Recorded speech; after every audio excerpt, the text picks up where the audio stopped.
আল্লাহ রাব্বুল আলামিন সূরাতুত তাওবার 112 নম্বর আয়াতে কারিমার মধ্যে মুমিন মুসলমানদের জন্য 9টা গুণ দিয়েছেন, 9টা সুসংবাদ দিয়েছেন, গুণ দিয়েছেন।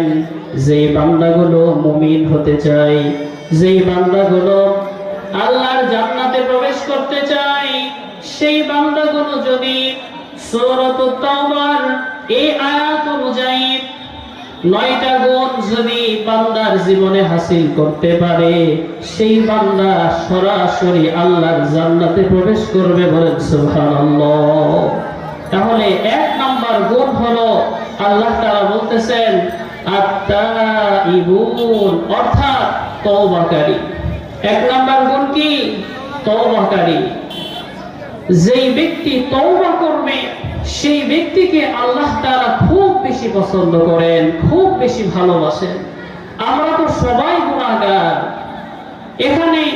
শুধু এখানে নয়, পৃথিবীতে এমন কোন মানুষ নেই, এমন কোন মুসলমান নেই যারা গুনাহ করে নাই।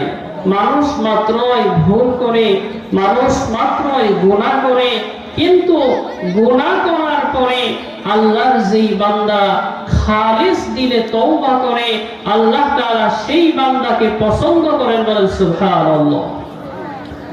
আল্লাহ রাব্বুল আলামিন কোরআনুল কারীমে অন্যত্র আরেকটা সূরার ভিতরে বলতেছেন কুল ইয়া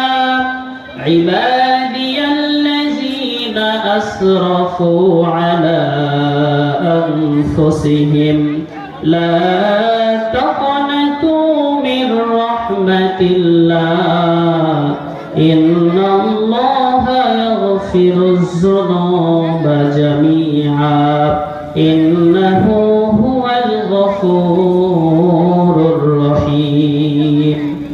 হে আমার বান্দা, তুমি গুনাহ করেছো, যত গুনাহই করো না কেন, গুনাহ করতে করতে যদি সাগরের পানির সমপরিমাণ গুনাহ করে ফেলো, গুনাহ করতে করতে যদি গুনার সাগরে হাবুডুবু খাও, তারপরেও তুমি নিরাশ হয়ো না।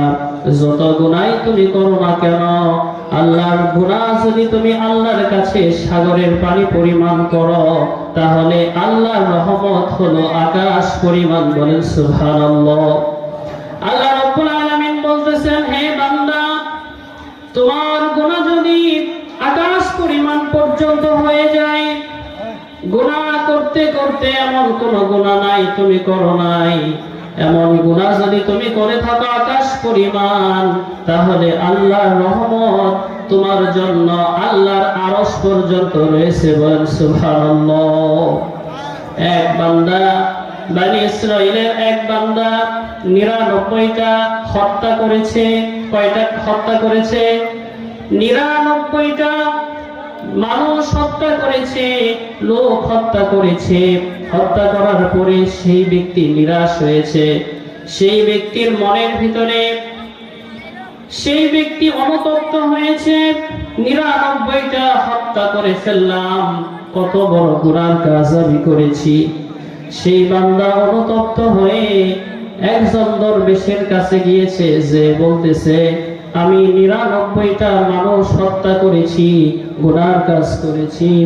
আমার এই গুনাহ, যে গুনাহ আমি করেছি, এই গুনাহ থেকে আমার তওবার কোন রাস্তা খোলা আছে কিনা বলো। সেই দরবেশ ব্যক্তি বলতেছে, আমলদার ব্যক্তি ছিল, কিন্তু এলেম তেমন বেশি ছিল না। সেই ব্যক্তি বলতেছে, তুমি যে গুনাহ করেছো, 99টা মানুষ হত্যা করেছো, অনেক বড় গুনাহ করেছো, তোমার কোনো মাফ নাই। বলে নাউজুবিল্লাহ। সেই ব্যক্তি বলতেছে, যদি আমার মাফ না থাকে তাহলে 99টা নয়, আমার যদি কোনো মাফ নাই থাকে তাহলে তোমাকে কেন ছেড়ে দেব। সেই ব্যক্তিকে বলে যে তোমারও রক্ষা নাই, সেই ব্যক্তিকে হত্যা করেছে। বলেন নাউজুবিল্লাহ। তাহলে কয়টা হলো হত্যা? আগে করেছিল 99টা, তারপরে যে দরবেশের কাছে গিয়েছে, ব্যক্তির কাছে গিয়েছে, সেই ব্যক্তিকে হত্যা করে ফেললো। তাহলে মোট কয়জন মানুষকে হত্যা করলো? 100 মানুষকে হত্যা করার পরে সেই বান্দা তার মনের ভিতরে আরো অনুতপ্ত, আরে 100 মানুষ হত্যা করে ফেলেছি, আমার মনে হয় আর মাফ হবে না। ঘুরতে ঘুরতে একজন আলেমের সাথে দেখা হয়েছে। সেই গুনাহগার বান্দা বলতেছে, হুজুর, এক এক করতে করতে একটা নয়, 5টা নয়, 10টা নয়, 99 জন মানুষকে হত্যা করেছিলাম, আরেকজন মানুষকে হত্যা করেছি, সর্বমোট 100টা হত্যাকাণ্ড আমি সংগঠিত করেছি। আমার মতো গুনাহ দুনিয়ার জমিনে আর তো কেউ করে নাই। এখন আমার উপায় কি? আমার কি এর থেকে বাঁচার কোনো উপায় আছে কিনা? সে আলেম বলতেছে, বান্দা, তুমি যতই গুনাহ করো না কেন, যত বড়ই তুমি পাপ করো না কেন, আল্লাহর রহমতের চেয়ে বেশি গুনাহ তুমি করো নাই। বলেন সুবহানাল্লাহ। সে আলেম বলতেছে, বান্দা, শোনো শোনো, শুধু 100টা নয়, এর চেয়ে বেশি গুনাহ যদি তুমি করে থাকো, খালেস দিলে যদি আল্লাহর কাছে তওবা করতে পারো, আল্লাহ রাব্বুল আলামিন হলো গফুর, তিনি হলেন গফফার, তিনার রহমত অনেক বেশি, তিনার মায়া অনেক বেশি, তিনার দয়া অনেক বেশি। তুমি যদি এই সমাজ থেকে যেই জায়গায় ভালো পরিবেশ রয়েছে সেই জায়গায় তুমি যেতে পারো, সেই জায়গায় গিয়ে তুমি বসবাস করো, এবং সেই জায়গাতে গিয়ে তুমি যদি আল্লাহর কাছে তওবা করে কান্নাকাটি করে মাফ নিতে পারো, তাহলে আল্লাহ রাব্বুল আলামিন তোমার 100টা হত্যার গুনাহ মাফ করে দিবেন। বলেন সুবহানাল্লাহ। তাহলে আমরা কি এরকম গুনাহ করছি? আমরা তো 100 মানুষকে হত্যা করার মতো গুনাহ আমরা করি নাই। হয়তো নামাজ কাজা করেছি, হয়তো সুদ খেয়েছি, হয়তো ঘুষ খেয়েছি, হয়তো মিথ্যা কথা বলেছি, কথা বলেন ঠিক কিনা? হয়তো আমাদের চোখের দ্বারা গুনাহ হয়েছে, হয়তো আমাদের কথাবার্তা দ্বারা গীবত হয়েছে, কিন্তু 100 গুনাহ, হত্যাকারীর যে গুনাহ, এত বড় গুনাহ তো আমরা করি নাই। তাহলে আমরাও কি আল্লাহর কাছে মাফের আশা করতে পারি কি পারে না? বলেন, পারি। অবশ্যই আল্লাহ তাআলার কাছে মাফের আশা করতে পারি। সম্মানিত হাজিরিন, যেই বান্দা 100টা গুনাহ করার পরে, হত্যা করার পরে, একজন আলেমের কাছ থেকে পরামর্শ নিয়ে সেই বান্দার সাথে সাথে তওবা করেছে, বলেছে, আল্লাহ, যত গুনাহ করেছি তওবা করলাম, আর জীবনে গুনাহ করব না, আর হত্যা করব না। যে এলাকাতে থেকে আমি গুনার কাজ করেছি সেই এলাকা থেকে আমি বের হয়ে যাইতেছি, সেই এলাকা থেকে আমি বের হয়ে যাইতেছি। আল্লাহ, তোমার রহমতের ছায়ে আমাকে ঢেকে নিও। যেমনি সে বাড়ি থেকে মাল সামানা গুছিয়ে রাস্তায় রওনা হয়েছে, অন্যত্র এলাকায় ভালো মানুষজনের সাথে থাকবে, ভালো পরিবেশে থাকবে, গুনার কাজ করবে না, তওবা করেছে মনে মনে। সেই বান্দা যখন রওনা হয়েছে, সেই বান্দার হায়াত শেষ হয়ে গিয়েছে। আজরাইল আলাইহিস সালাতু ওয়াস সালাম এসে সেই বান্দার সামনে হাজির। আজরাইল আলাইহিস সালাতু ওয়াস সালাম সেই বান্দার জান কবজ করেছে। যেই বান্দার জান কবজ করার জন্য আজরাইল এসেছে, ও মুমিন মুসলমান বান্দা, যখন কোন বান্দা গুনাহগার অবস্থায় মৃত্যুবরণ করে, তখন সেই বান্দার জানটা কবজ করার সময় আযাবের ফেরেশতা সাথে আসে। আবার যখন কোন বান্দা নেককার অবস্থায় মৃত্যুবরণ করে, যখন কোন বান্দা নেকি করতে করতে, নেকি অর্জন করতে করতে মৃত্যুবরণ করে, সেই বান্দার জান কবজ করার সময় আজরাইলের সাথে রহমতের ফেরেশতা আসে। কথা বলেন ঠিক কিনা? তাহলে যেই বান্দা 100টা হত্যা করেছে, যেই এলাকাতে যাবে সেই এলাকাতে যায়ও সারে নাই, ভালো হতেও পারে নাই, কিন্তু মনে মনে অনুতপ্ত হয়েছে, মনে মনে তওবা করেছে, সেই বান্দার জানটা কবজ করার সময় আজরাইলের সাথে রহমতের ফেরেশতারা এসেছে একটা দলিল নিয়ে। সেই দলিলটা হলো তওবার দলিল। কথা বলেন ঠিক কিনা? আবার অপরদিকে আযাবের ফেরেশতারা এসেছে। আযাবের ফেরেশতারা দলিল নিয়ে এসেছে 100টা। কয়টা? 100 দলিল নিয়ে এসেছে। আযাবের ফেরেশতারা বলতেছে, আজরাইল সেই বান্দার জানটা কবজ করবা আযাবের সাথে, কারণ হলো সেই বান্দা 100 হত্যা করেছে। এই দেখো আমাদের কাছে দলিল রয়েছে, সেই বান্দার জান আমরা আযাবের সাথে নিয়ে যাব, সেই বান্দার জান কষ্ট দিতে দিতে নিয়ে যাব।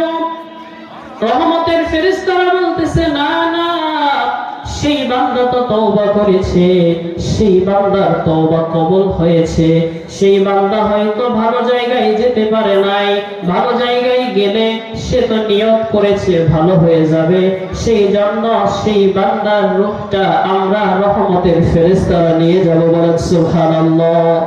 আল্লাহ রাব্বুল আলামিন আরশে আজিম থেকে দেখতেছে দুই দলের ফেরেশতা, রহমতের ফেরেশতা আর আযাবের ফেরেশতা, তারা ঝগড়া করতেছে। আল্লাহ রাব্বুল আলামিন জিবরাইল আমিনকে বলতেছে, জিবরাইল যাও যাও যাও, সেই বান্দার ঝগড়াটা তোমরা দুই দলের ফেরেশতার ঝগড়াটা মিটায়া দাও। জিবরাইল এসে বলতেছে, ফেরেশতা তোমরা যে ঝগড়া করতেছো, তোমরা আযাবের সাথে এই বান্দার রূহটা কবজ করবা নাকি রহমতের সাথে এই বান্দার রূহটা কবজ করবা? এর সমাধান আমি দিতেছি। এর সমাধান হইতেছে, এই বান্দা যেই জায়গা থেকে ভালো এলাকায় যাওয়ার জন্য বের হয়েছে, সেই জায়গাটা মেপে মেপে দেখো। যদি ভালো এলাকার দিকে বেশি যেয়ে থাকে, তাহলে রহমতের ফেরেশতারা জান কবজ করবে। আর যদি সে খারাপ এলাকার দিকে বেশি থেকে থাকে, তাহলে আযাবের ফেরেশতারা জান কবজ করবে। অবশ্য যেই খারাপ এলাকা, সেই এলাকার দিকে বেশি ছিল জায়গা, আল্লাহ পাক রব্বুল আলামিন জমিনকে হুকুম দিয়ে বললেন, জমিন যেই বান্দা তওবা করেছে, যেই বান্দা খালেস দিলে তওবা করেছে, সেই বান্দা অবশ্যই রহমতের জায়গার দিকে, ভালো এলাকার দিকে বেশি না যেতে পারলেও তুমি সেই বান্দার কাছে চলে আসো। ফেরেশতারা যখন মাপ দেয়, জমিন মাপার সাথে সাথে ফেরেশতারা দেখে সেই বান্দাটা ভালো এলাকার দিকে বেশি অগ্রসর হয়ে গিয়েছে। বলেন সুবহানাল্লাহ। তাহলে আমরা বুঝলাম যে ব্যক্তি গুনাহ আমাদের যতই হোক না কেন, আমরা যদি খালেস দিলে তওবা করতে পারি, সেই তওবার কারণে আল্লাহ তাআলা আমাদেরকে maaf করে দিবেন। সুবহানাল্লাহ। সেই জন্য আজকে আমি আপনাদের সম্মুখে যে আয়াতে কারিমা তেলাওয়াত করেছি, প্রথম নাম্বার গুণ হলো মুমিন বান্দা, মুসলমান বান্দা তারা তওবাকারী হবে। আমার নবী বিশ্ব নবী রাহমাতুল লিল আলামিন, যার সামনের পিছনের সমস্ত গুনাহ মাফ ছিল, সেই নবীজি দিনে 70 বারের বেশি তওবা করতেন। বলে সুবহানাল্লাহ।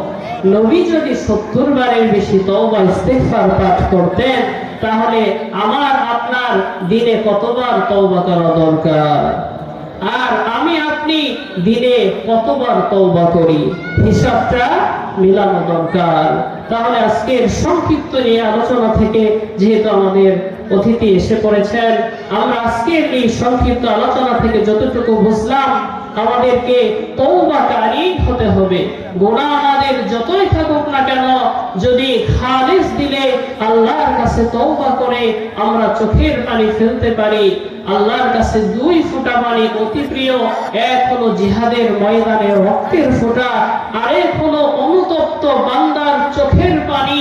অনুতপ্ত বান্দার চোখের পানি তার চোখ দিয়ে বেয়ে বেয়ে নাকের ডগায় এসে জমিনে পড়ার আগেই সেই বান্দার গুনাহ মাফ করে দেওয়া হয়। সুবহানাল্লাহ। আল্লাহ তাআলা আমাদের সবাইকে তওবাকারী হওয়ার তৌফিক দান করুক। আমরা সকলে বলি আমিন। ওয়া আখিরু দাওয়ানা আলহামদুলিল্লাহি রাব্বিল আলামিন। আসসালামু আলাইকুম ওয়া রাহমাতুল্লাহি ওয়া বারাকাতুহু। উপস্থিত সম্মানিত সুধীমণ্ডলী, এখন আমন্ত্রিত উলামায়ে কিরাম এ পর্যায়ে বিশিষ্ট ইসলামী চিন্তাবিদ মুফতি কোরআন হযরত মাওলানা জাহাঙ্গীর আলম আইবি সাহেবকে আমি আসন গ্রহণ করার জন্য বিনীতভাবে অনুরোধ করছি। তার সঙ্গে আমার আমন্ত্রিত অতিথি মাওলানা জাহাঙ্গীর আলম আইবি সাহেব ওনার গুরুত্বপূর্ণ বয়ান পেশ করার জন্য সবিনয় অনুরোধ করছি। এখন আমি আরেকটি কথা বলি, বিশেষ করে এলাকাবাসী আপনারা যারা আছেন, আমাদের আমন্ত্রিত অতিথি এখন বয়ান শুরু করবেন। আপনারা যে যেখানে আছেন ঘোরাফেরা না করে অযথা বসে না থেকে যার যার মতো চলে আসুন। আমাদের যথেষ্ট সুন্দর পরিবেশ জায়গা আছে, সমস্যা নাই। আর আমি আরেকটা বিনীত অনুরোধ করব, এই মাহফিলের যে স্বেচ্ছাসেবক যুবক ভাইরা আছেন, আপনারা যার যার দায়িত্বগুলো পালন করলে আমার মনে হয় রাস্তায় এতগুলো মানুষ থাকবে না। আর প্রত্যেকটা দোকানের সঙ্গে যদি কোনো গ্যাদারিং হয় তাহলে কিন্তু দোকান কিন্তু আমরা উঠাই দিতে বাধ্য থাকবো। কোনো দোকানের সঙ্গে যেন বাজে কোনো গ্যাদারিং না হয়। আমি বিনীত অনুরোধ করবো আপনারা সবাই প্যান্ডেলে চলে আসুন। এখন গুরুত্বপূর্ণ বয়ান পেশ করবেন। আসসালামু আলাইকুম। আসসালামু আলাইকুম ওয়া রাহমাতুল্লাহি ওয়া বারাকাতুহু। কি ব্যাপার, সন্ধ্যার সময় ঘুমাই গেছেন? পানি খাবেন? অসুস্থ? সালাম দিলাম, সালামের জবাব শেষ পর্যন্ত